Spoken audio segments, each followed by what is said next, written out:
It says we're live. Yes. Respected ladies and gentlemen, welcome to Piano Cafe Virtual Connect, organized by Piano Island Tours and Travels. I am Faisal Razu, CEO, Piano Island Tours and Travels. Today, our guest of honor, Dr. Jack Wheeler, founder Wheeler Expedition, who took the place in the Guinness Book of World Record.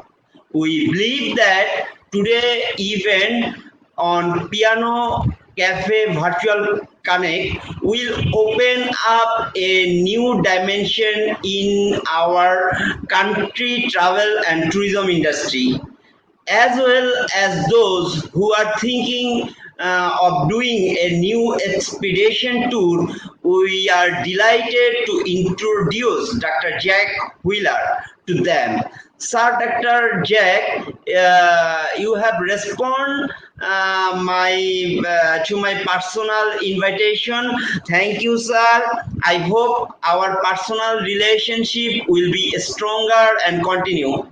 Sir Jack, welcome you to our event. We are waiting to listen from you. Thank you, sir. Subject. Oh, it's a pleasure. I'm sorry. It's a pleasure being here. Thank you. Thank you, sir.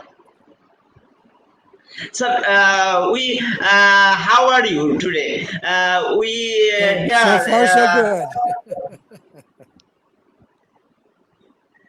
Yes, sir.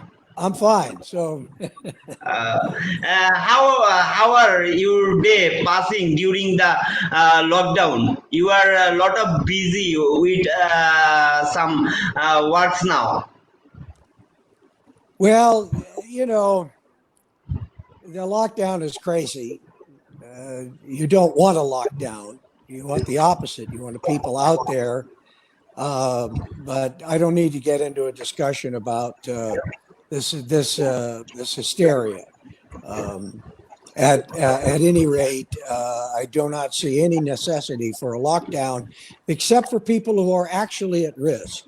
And the people who are at risk are elderly with conditions like heart disease, a cardiovascular situation, diabetes, morbid obesity, etc. And those people need to self-quarantine themselves and be very careful. But for everybody else, there should not be any lockdown whatsoever. It's very dangerous. Most people will get it, and it's not lethal. Your chances of dying from this disease, if you are under 60, 65, and you have no serious health conditions, your chances of dying are far, far less than the common flu. And so the lockdowns are counterproductive. They're exactly what we should not have right now. They're very dangerous. But at any rate, my wife and I have just been enjoying each other's company. And we laugh a lot, and we have a lot of fun together, and we work on our own projects. And so it's been a lot of delays. We can't run any expeditions. Nobody can go anywhere. But we're planning for the fall. We're planning a lot for the fall. We're going to be going a lot for the fall. And the main thing is that our sons are grown up. Our family is gone. We're just my wife and myself. And we've just been enjoying each other's company an awful lot. Thank you, sir. Sir, we have a questions that why everyone called Dr. Jack real Indiana Jones? Why, sir? Well, it's a little embarrassing actually, because Indiana Jones is a fictional character. He never loses his hat. And, and so I lose things all the time. I'm a fallible, real person. But that got started because it was a long time ago, back in the 80s. And the Washington Post did a big article on me. And the writer for that article had a lot of contacts in Hollywood. And I grew up in Hollywood. I mean, I grew up in Los Angeles and grew up in Hollywood.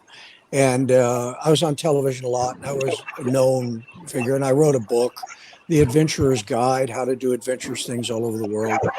And so he had a lot of contacts in Hollywood, and he was told that I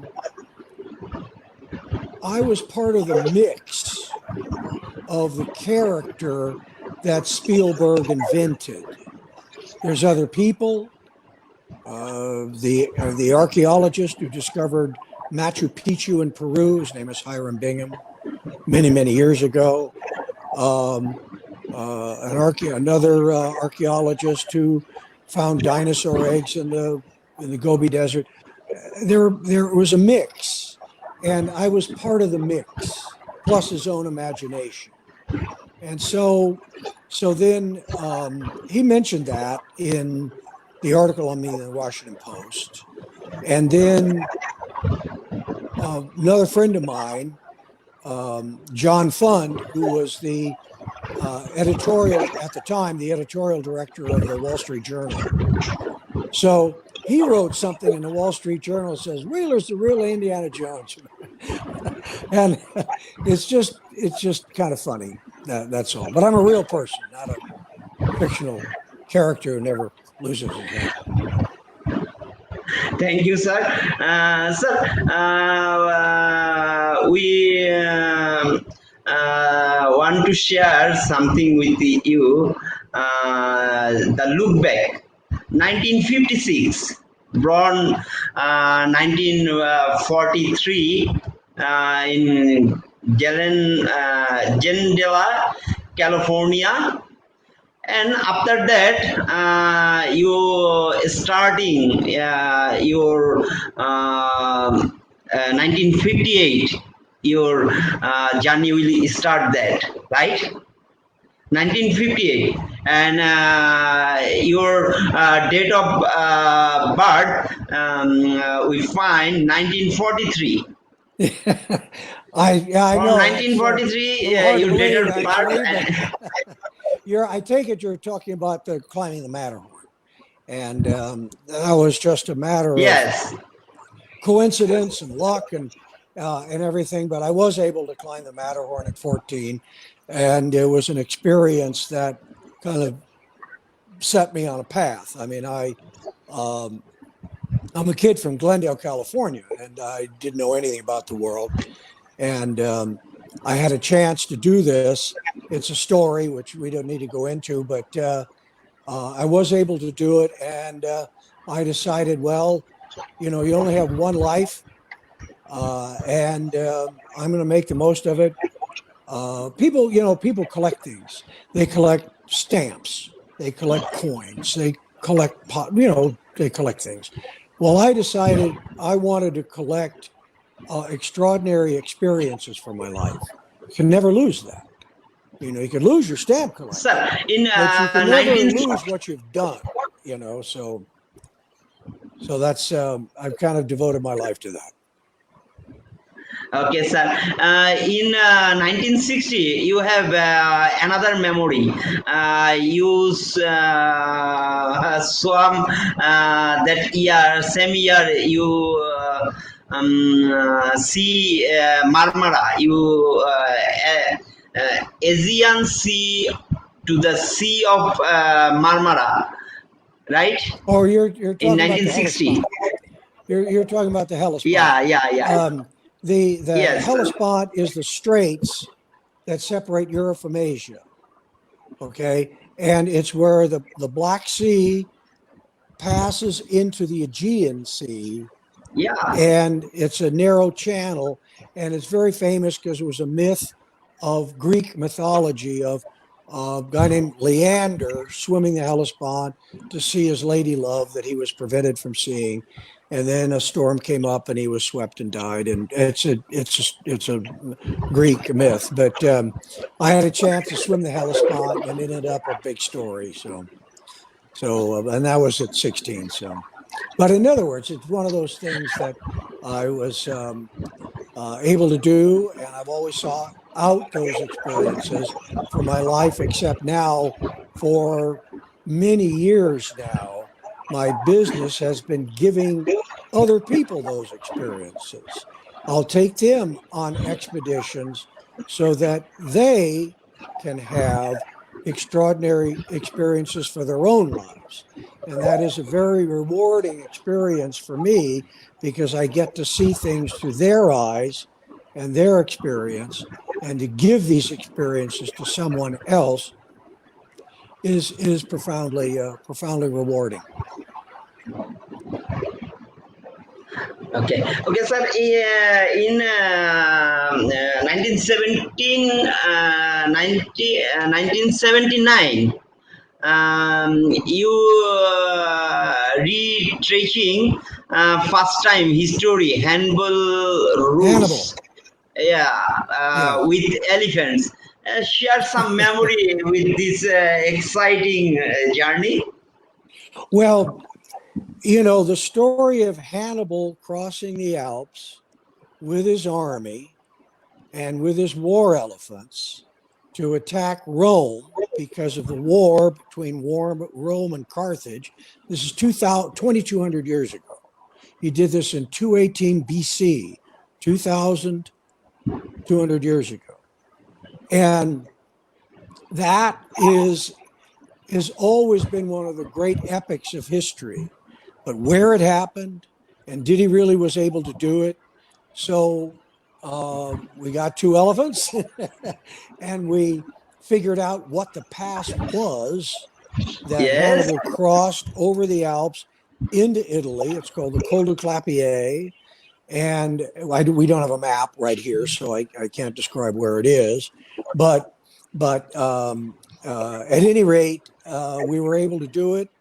Don't think I'd do it again. We had a landslip, and it was very tricky, and we had to edge these animals down. And you don't want to lose a beautiful animal like that. And so we had to be very, very, very careful. But we did it. It was an extraordinary experience. But when you do something like that, why, you can go to a place and see where something happened, and that's great. But to recapitulate it, to actually do it again, it makes that extraordinary history part of your life in a very, very unique and special way. And that's what we did.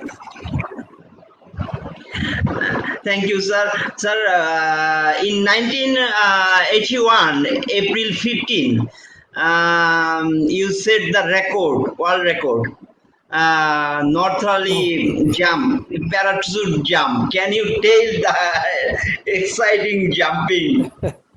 Well, skydiving at that time had become my sport.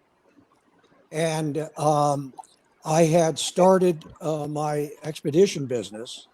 And our signature trip was taking people to the North Pole. Nobody had ever done that before, a commercial trip to the North Pole. That had never happened. And I figured out a way to do it. And I've been to the North Pole 21 times now, but I decided to combine them. The Guinness record for the northernmost parachute jump was 21 nautical miles off the North Pole. It was set by a Canadian, and in sometime in the like 1960s or something or other, and so at this particular time in 1981, as you said, why, I brought my rig with me, and we were able to land exactly at 90 north, because 90 north, the equator is zero degrees latitude, and so the latitude goes up till you reach 90, and that's at right angles. You cannot get more north than 90 because it's at right angles to zero, right? So we landed exactly on the Arctic Ocean on a particular ice configuration, and it was at 90 according to our instruments. And everybody got out. We took the doors off the plane, dumped the fuel drums off. Pilot and I went up. I took them up to 8,000 feet because I wanted at least a mile of free fall. And set up the spot for the pilot and told him to shut, cut the engines and out the door. And it was really cool. It was really cool. And because Wow. here you are falling in space right on top of the world. I mean, exactly on top of the world. Oh my The whole God. world is going on underneath you, and there's all these ice configurations, frozen over leads and open leads, and ice flows and little polinias of free water, and turquoise and different colors of blue and white. It was really fabulous. And so, but finally, you look at your altimeter and say, time to go here. So you open the thing up and everything up, and I landed next to everybody and Guinness Book. So it was very cool. And what's really cool about it is that, as Guinness says, it is a record that Yes. cannot be bettered after setting, because you cannot get more north than 90. And so that's it. That's a record that can't be beat. That's why everyone called you real Indiana Jones, real test of expedition. So, sir, in 1984, you founded a Freedom Research Foundation. Little bit for our audience, huh? Well, I had realized that we grew up in the 50s, 60s, 70s in the Cold War. Why, when you had a group of guerrilla fighters, they were always sponsored by the Soviets trying to overthrow a pro-Western country. I realized that all of a sudden it was happening to the Soviets, that because they had created a colonial empire, and within that empire, there had started guerrilla movements that wanted their freedom back because they had become colonies of communism and the Soviet Union. But nobody had quite figured that out yet. And so I had a lot of contacts with people in the Reagan White House. So at any rate, I mean, I grew up in California and Hollywood, know all those people. And at any rate, I went out there and talked my way into all these guerrilla movements: Afghanistan, Nicaragua, Ethiopia, Angola, Mozambique, Cambodia, Laos, etc. And that's what that story was about in the Washington Post, because the strategy that came out of those experiences and my realizing that it really was a worldwide movement developing against Soviet imperialism. That strategy became known as the Reagan Doctrine, to win the Cold War, get rid of the Soviet Union. And that was the Washington Post story. And I did that all through the 80s. And I went a lot of times in Afghanistan, but Angola, Mozambique, all these different insurgencies. That was my business. And then not my business, because I was never paid to do this. I never worked for the government. I had a lot of contacts, but it was just my doing this and giving speeches and talking, explaining, and then into the democracy movements in Eastern Europe. And they didn't need Stinger missiles; they needed fax machines. And then inside the Soviet Union itself, because the Soviet Union was itself a colonial empire within its own borders, like Ukraine, okay, or Latvia, Lithuania, Estonia, etc. And sure enough, it worked. And Soviet Union collapsed and ceased to exist in the end of 1991. So that worked. Okay, sir, any problem you facing there in Afghanistan, Mozambique, and Angola, and Romania for when you help those nation when you go to help them? Any problem you facing there? No. Well, you sure didn't want to run into the Russians in Helpful, sir. Afghanistan. That'd be not a good idea. So you have to do the beard and the turban and the, etc. But no, I was very lucky. Um, the most extraordinary experience, though, happened actually in Bucharest, Romania. It was in 1990, and the whole thing was collapsing, and there was a huge um, rally for freedom in Independence Square in Bucharest. And it was nighttime, and the people who were running the rally were up on a balcony with all these lights, etc. And I got to talking to them, and they said, "Would you speak to us?" And I said, "Sure." And there were about 50,000 people out there.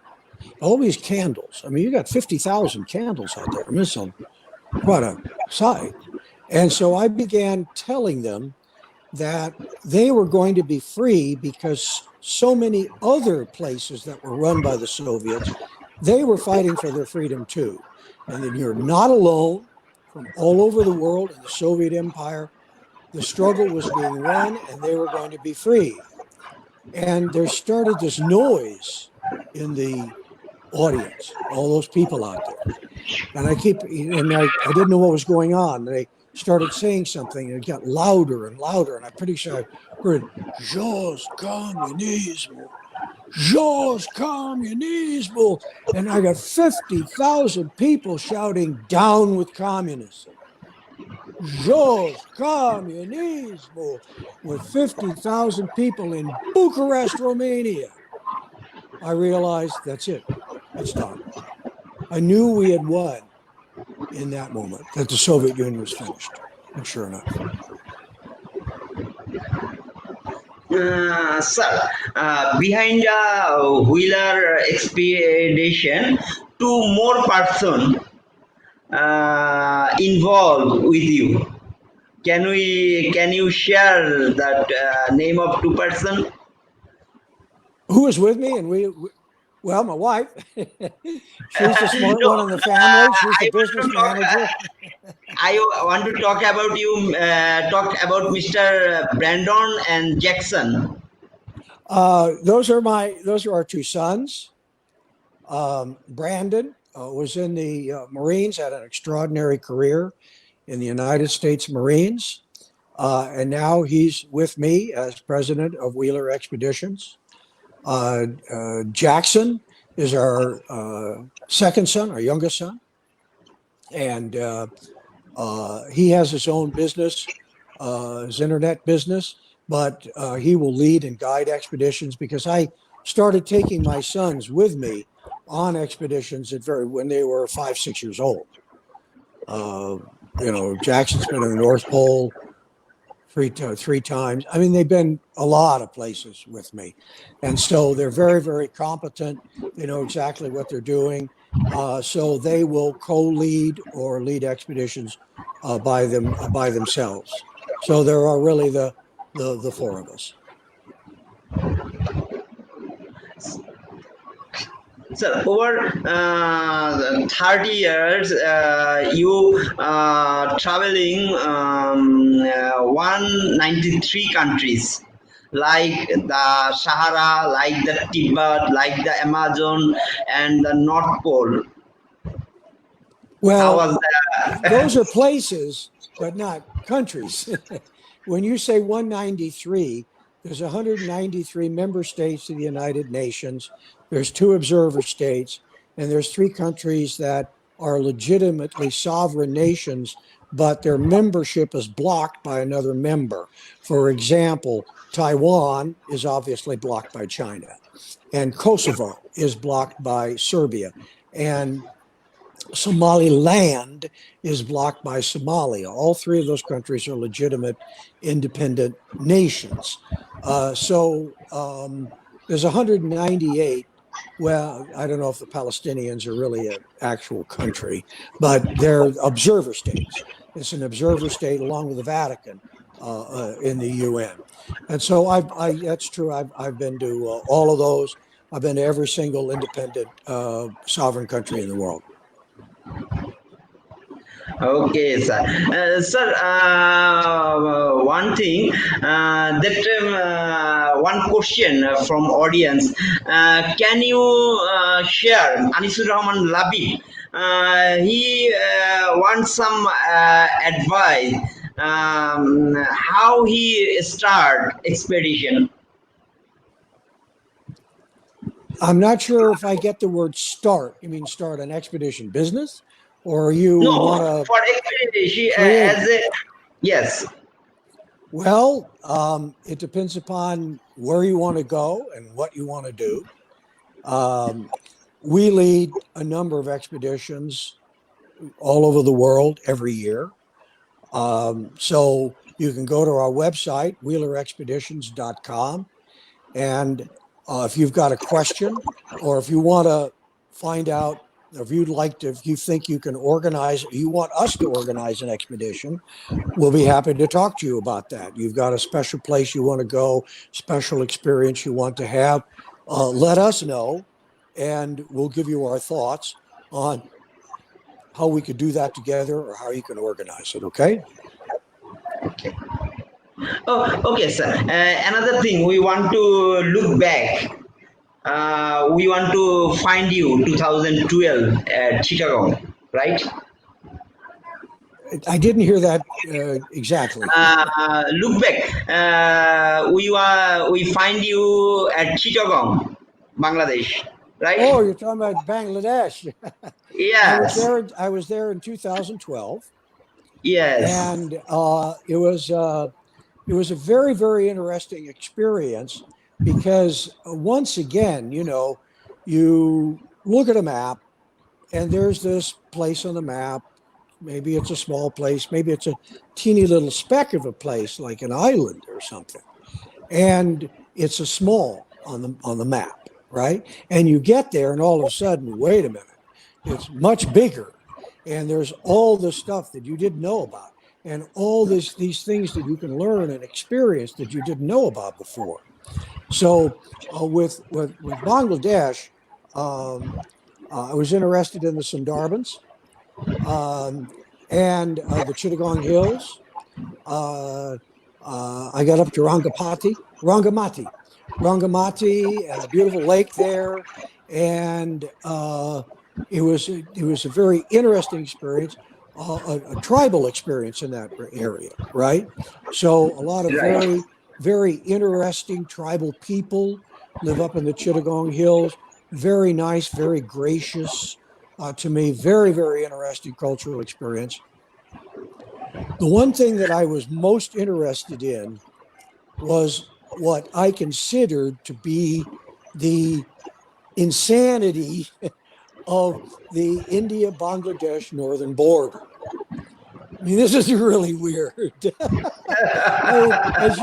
As you know, because I mean, now because of Modi and the Bangladesh government, they were able to correct a great deal of this. So the situation is far less crazy than what it used to be. But back in 2012, and from the inception, why there were all these enclaves of Bangladesh inside across the border in India, and all these Yes. enclaves of India inside Bangladesh, and then there Yes. was enclaves of India inside an enclave of Bangladesh, inside an enclave of India, and it's just like, what in the world? And so one of the craziest was Tinbega. Have you ever been to Tinbega? Tinbega. I hope I'm pronouncing it well. Yeah, that's the way to pronounce it. Tinbega. And it was one of these enclaves inside an enclave, inside an enclave. There's no border like this in the world. And it was really, really weird. And so I traveled all through there, and it was fascinating. And people showed me, and they're very nice and cooperative, but it was very difficult for them. I mean, it was really hardship what they were going through. And so I talked to my friends, some friends in Washington about this, and under our Freedom Research Foundation. And but at any rate, uh, Prime Minister Modi was very cooperative with the government of Bangladesh, and it's my understanding now that a lot of this has been alleviated and corrected to a fair degree. I'm not sure if it's totally, but it was pretty strange. So another question from your follower, Muhaimin Uddin Imran. He want to know how was the hospitality in Bangladesh? Oh, it was very nice, no matter where you went. And one thing I have to say, I needed sunglasses in Bangladesh more than any other place because I have never, ever seen the brightness of green. I've never seen green like that. It was beautiful, a beautiful shade of green everywhere, different shades, but so bright. The beauty of Bangladesh and the countryside. Um, there's other places that are not quite beautiful, like traffic in Dhaka. You don't want won't go there. But but the countryside is what I really loved, and to get to know people, and they would welcome you into their villages, and have a cup of tea, etc. That is one of the special things about Bangladesh, is definitely the hospitality and genuine friendliness of the people. Thank you, sir. Sir, another question from same Mr. Muhammuddin Imran. What your view on future Bangladesh? What your view future Bangladesh on future Bangladesh? Well, it's hard to say. You're under a lot of stress with the biggest problem in my estimation um, is not India. It's the ISI of Pakistan. They've always been a problem. I don't need to recount the horrors that Bangladesh had to suffer at the hands from becoming East Pakistan to actual freedom in Bangladesh. It was terrible, but the ISI is still there. The ISI, and you know what I mean, of course, by the ISI, right, in Pakistan, right? Yeah. They're still running the Taliban. The whole war in Afghanistan is run by the ISI. So you've got a subversion continually going on, and I'd love to see the ISI dismantled, and it would give Bangladesh a lot more chance. But I do think that it is a unique country, and if tourism or the tourist boards knew more about it, people would want to go there.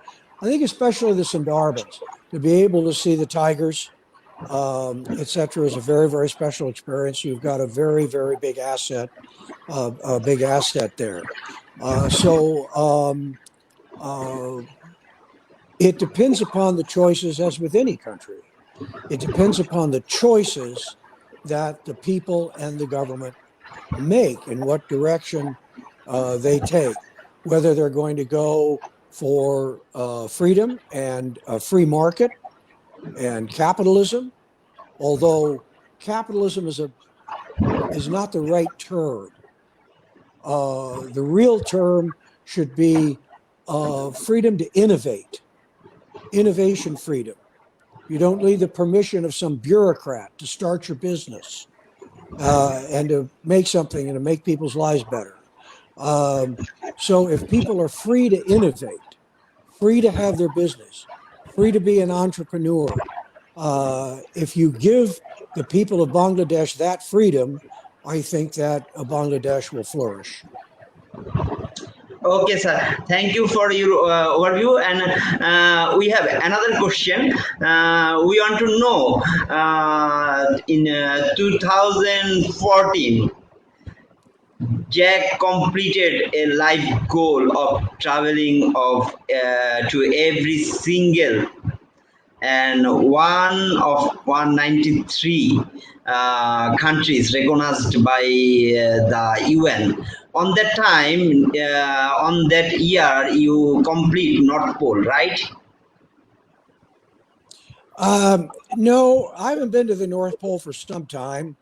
Um, it takes me a while to explain, but the way that we went was so cool. It was through Canada, and you Yeah. really can't do that anymore. We're working on a way to do it, but you can go in a boat and a Russian icebreaker for a frightful a lot of money. It's just ridiculous, a lot of money now, and it's not the same. We did it all by ourselves. We're the only. It was like being on the North Pole, just us were like the only people on Earth. It was just an unbelievable experience. You just cannot have that experience again right now, and we're working on how to provide it. But the North Pole is not a country, um, but there's only a few left, and I guess the last one was Sao Tome. Sao Tome and Principe. It is a former Portuguese colony off the coast of West Africa. That was my last one. Sir, you organized 5 or 6 tours in the year, Mm-hmm. where around the year everyone offering the tour. Then how is possible you stable on your goal? The 5 or 6 tour different time of the year you organized. How do we do it? Well, we've been doing it for a long time. I mean, Yeah. we've been at this 40 years. So a very, very long So time. Um, yeah. so we know what we're doing and can organize them. Except everything, of course, now has to be rescheduled and put off, and you know, good grief, with everybody is terrified. Oh, the flu! It's so funny because this flu is not as dangerous as normal flu, and it's not. It's dangerous and very dangerous for elderly people who have health conditions. Then it's you got to take all the precautions necessary. Absolutely, it's very, very serious. It's very horrible. But for most everybody else, why, the chances of dying are really really small, and less than the flu, or right around the flu. And how many people? We don't go through the cautions of masks and self distancing and all this other stuff. We don't do any of that to avoid normal seasonal flu. And as a matter of fact, for younger people, this COVID flu is far less dangerous. No, regular flu kills people of all ages. This COVID flu kills only people who are very old and very they have conditions that if they get the flu, those conditions are really accelerated, and it's das Vidania. So it's very dangerous for those people. They need to be taken care of. They need to be protected. There's no doubt about it. But for everybody else, leave them alone and let them be free. So at any rate, we've had to reschedule everything, but we're going to where we have a incredible safari in Zambia, the best safari country in Africa now.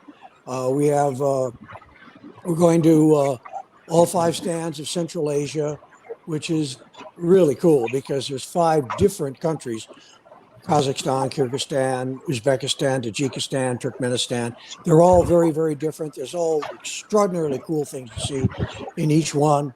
But of course, our most famous one is the Himalaya helicopter expedition. This is something we devised. It's completely unique. It's the single greatest adventure in the world today that you're going to have in a short period of time. And everybody knows about Mount Everest, but there are other giants in the Himalayas, 8,000 meters. The biggest mountains in the world are 8,000 meters. And we go to them all in the Himalayas of Nepal, all 8. And it's an extraordinary experience to go right up into these mountains that you see things that trekkers don't ever see. And to Everest and Kanchenjunga and Makalu and Dhaulagiri and Annapurna. And there's also a hidden Tibetan kingdom that nobody knows about in a remote place in Nepal. And we go to that Tibetan kingdom, the last place on earth where real Tibetan culture still flourishes. So it's an unbelievable experience. It's all by helicopter. And we do that at the end of October and early November. And we're ready to go. Sir, we are very close to our time. Now, three questions. That is, tell about something, the Dream Safari Africa, which will be held in August. How it's possible? This pandemic, you do this expedition in August? Yes, that is. Well, we had to shift it, but it's in August. It's a great time because everything is dry then, and so the Yes. water holes, the animals will congregate around all the water holes.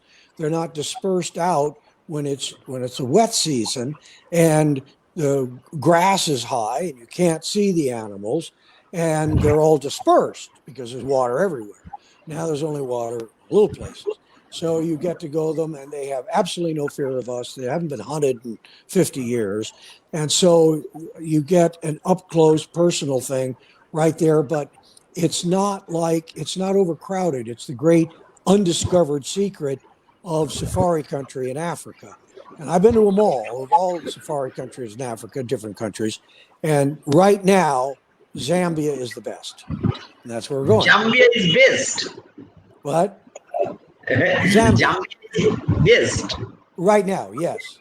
Before it gets discovered. Sir, tell a little bit. Hidden Burma. Could you say that again? Hidden Burma. You know? Hidden Burma. Your tour program, Hidden Burma.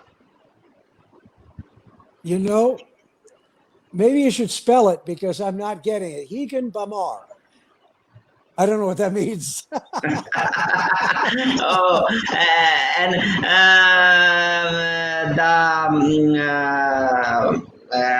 one more question. The Portugal experience. Why you focusing Portugal experience? In Portugal? Did you say Portugal? Experience. Well, my wife is very happy here. My wife is a people person, and scenery and history. Okay, that's great. Portugal has a ton of that, but she loves the people. Wherever we go, she'll always connect with the people. She just loves being in different people. The people of Portugal are special people. They have a very special sweetness to them. And that's not easy to find in Europe, to tell you the truth. and so she even taught herself Portuguese. I'm helpless with languages, but she's a smart one, and she taught herself Portuguese. At any rate, so we've enjoyed spending as much time in Portugal as we can. Sir, another question that is from viewer. After visiting around many places of the world, which country you found most interesting? You know, I have to tell you, Faisal, I am always asked that question and I never have an answer. I have never known how to answer that question because almost every place is interesting in its own way. And it's the experience that you have in that country, which you can never kind of go back and have that same experience again, right? So, what makes a place special is those particular memories that you have in a country that, wow, yes, where we went and what we did and who we met and the friends we had, friends we made. And it's really hard to replicate. So, interesting in, in what way? If you want some examples, though, let's pick Europe. One of the more interesting countries to me in Europe is Malta.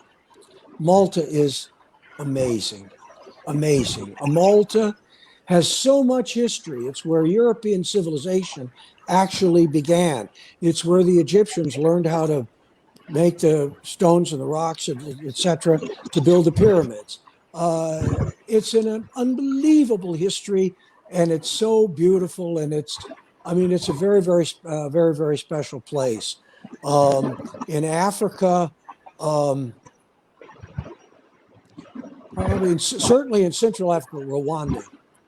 Rwanda is run by Paul Kagame, who deserves the Nobel Peace Prize for making peace between the groups that had the horrific situation. And now it's peaceful, it's beautiful, it's well done, it's the best run country in Africa that I know of, certainly in Central Africa. So I'd pick Rwanda in Africa. Zambia, though, for a fabulous safari. Countries are interesting in their own way, and of course, a country like, let's say, Australia. I mean, my gosh, there's so much there. There's so much there. The best scuba diving. If you want scuba diving, the best scuba diving in the world is a region called Raja Ampat, which is right off the west tip of the island of New Guinea. And the western half of New Guinea, of course, belongs to Indonesia. And so right off the western tip is this group of islands called Raja Ampat, best scuba diving in the world. So, I could go on and on and on like that. If you want, in one way, the most interesting island in the world would be Socotra. Socotra is an island off the Horn of Africa, which is Somalia, and it belongs to Yemen, so it's in the Indian Ocean. But it has Google the pictures of Socotra, Socotra, Socotra, and you will not believe it. This can't exist. This weirdest plant life in the world, and the color of the ocean, and etc. It's an extraordinary place. So we don't have that much time, but I could keep going like this and keep giving you, a lot of different examples. Thank you, sir. The last question. If we want to arrange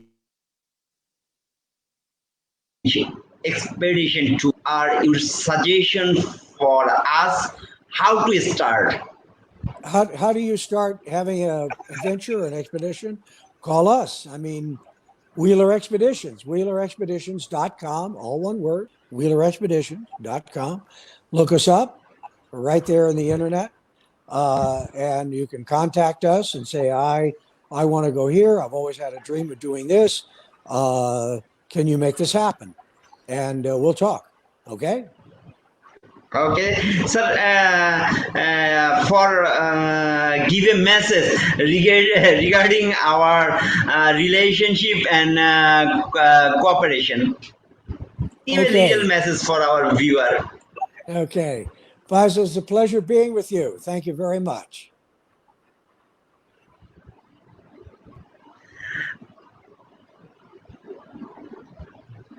Thank you, sir.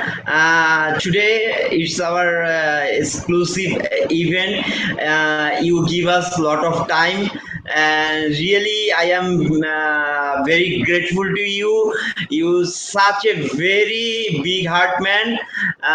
May Allah bless you. And I hope our relationship more and more strong in future.